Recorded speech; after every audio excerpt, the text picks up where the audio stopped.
Hey everybody, Z Garcia here, and today we're taking a look at a small wallet game from Button Shy. This is Death Valley.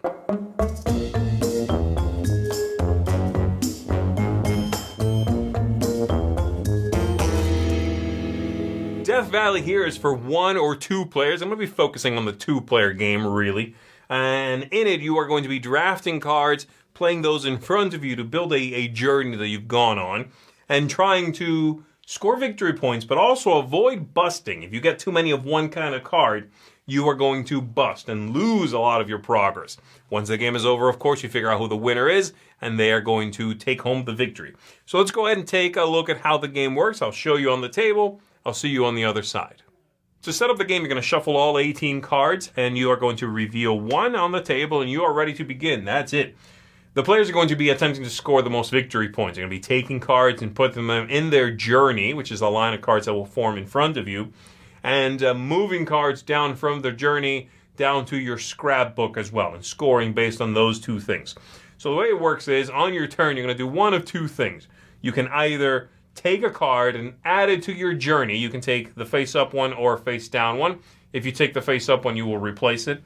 Or by moving a card down from your journey to your scrapbook and possibly putting some cards below that one face down, as well as maybe shuffling some back into the deck. I'll show you that in 1 second. So I'm going to go ahead and start. And I can take either this one here, or I can take the top one from the pile.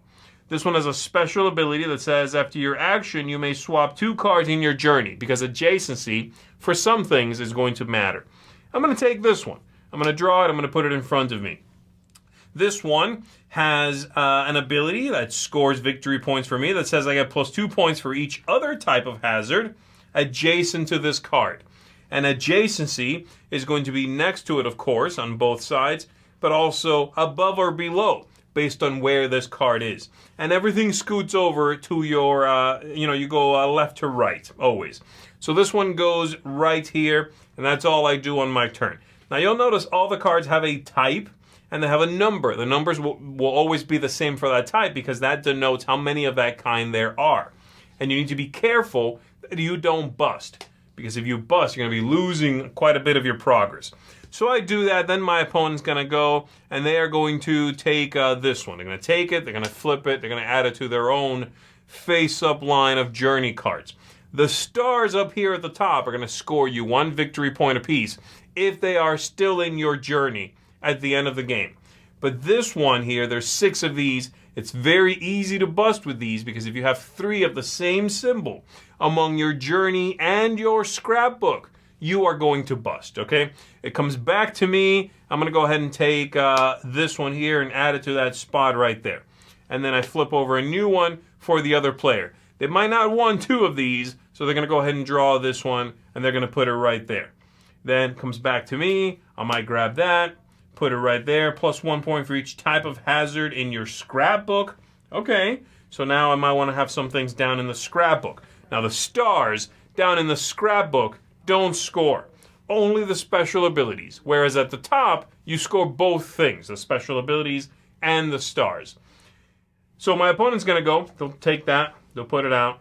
Score, they'll do something at the end. Now let's say on my turn, I want to take the other action. You've seen us do just the one action here. If I want to do the other action, I'm going to pick any one of these. I'm going to move it down to the scrapbook. I can put any number of these I want below it, face down. And some cards will score based on what's underneath them, how many cards are underneath them. And then I can also, after I do that, if I want to, take any cards from my journey and shuffle them back in.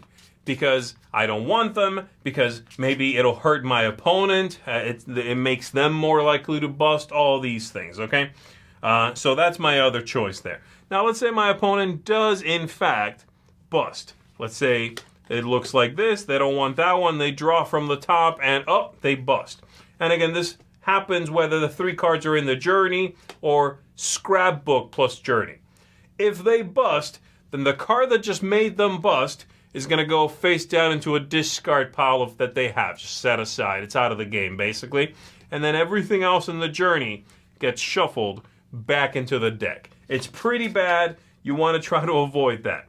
but it gets really tricky because you want to toe that line. You want to be able to score a bunch of things, but you don't want to bust if you can help it at all. Game's going to be over when there's a single card left over here, which they call the desert, both of these things combined. Once there's a single card left there, then the game is over and we are going to score. You're going to score the stars on everything in your journey, that top line, and then the special scoring abilities for every card that is visible. So again, some of these, such as this one, it says it has no stars at all, but it says plus 4 points for every 2 cards hidden underneath this card. So this is a great one to have out in a quite long journey, and then put a bunch of cards underneath it and move it down to your scrapbook, right? We've got some animals. The snake here gets plus 1 point for each of the sun cards adjacent to this one. So you want to try to have this one and pull off something like this, where you can have, something like that. That's my journey. That's my scrapbook. This is now adjacent to 1, 2.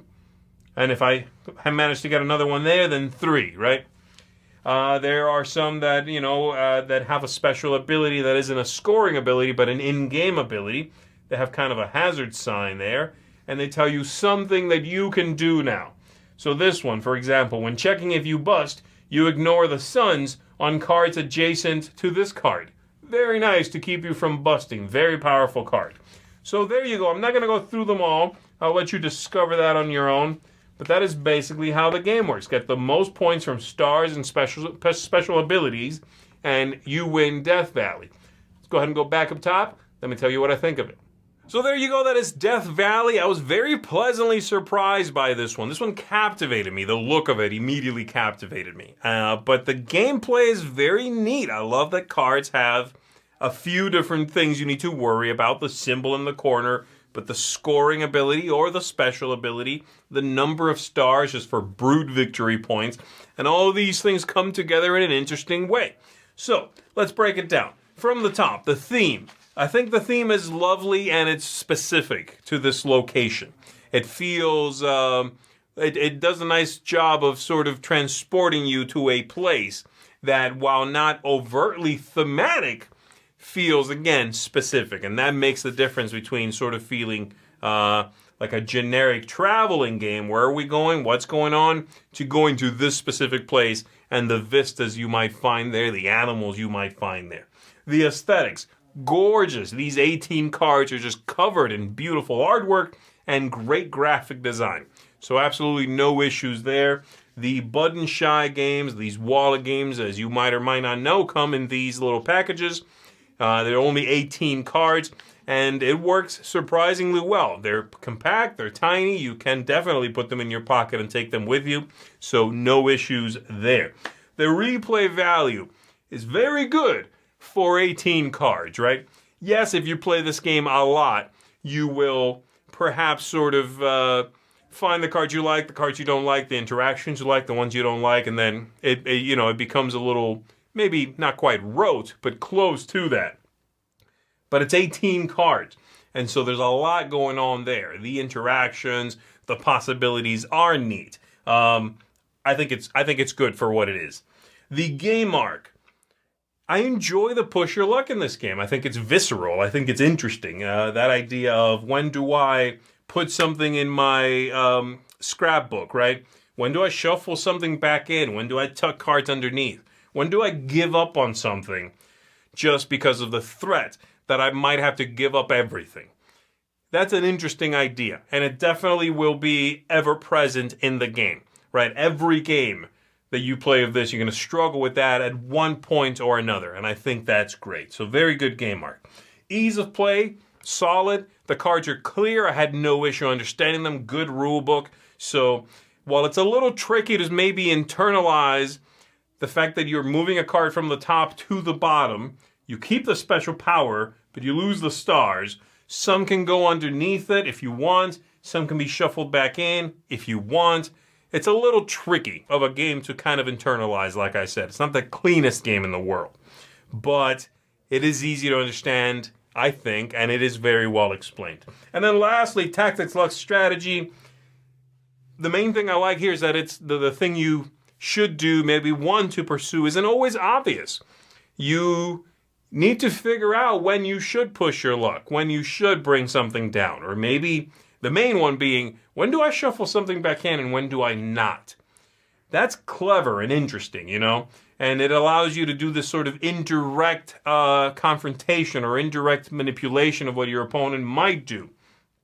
If I know they're getting close to busting for something and I want to give up a card, maybe I want to shuffle it back in and see if I can push on them a little bit. I like that idea. Or maybe I just want to tuck them in, under something and score maybe, or just hide the card, just remove it from circulation so that they can't get it, right? This card is too good for them. I got to make sure it just goes away. I can't keep it, but I don't want them to have it. So there you go. That's basically what I think of Death Valley here.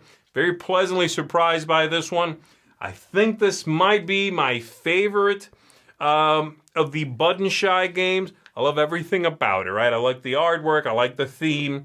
Yes, it's a little game. Yes, if you play it a lot, you will kind of figure it all out, I suppose. But for what this is, an 18-card little game, I highly recommend it. So this is going to get a strong 8 out of 10 from me. That is a seal of approval, everybody. If you enjoy this kind of game, a micro game basically, then I recommend you check this one out. I think you're going to like it. And that's it for me. My name is Z Garcia, folks. Thank you for watching. I'll see you on the next one.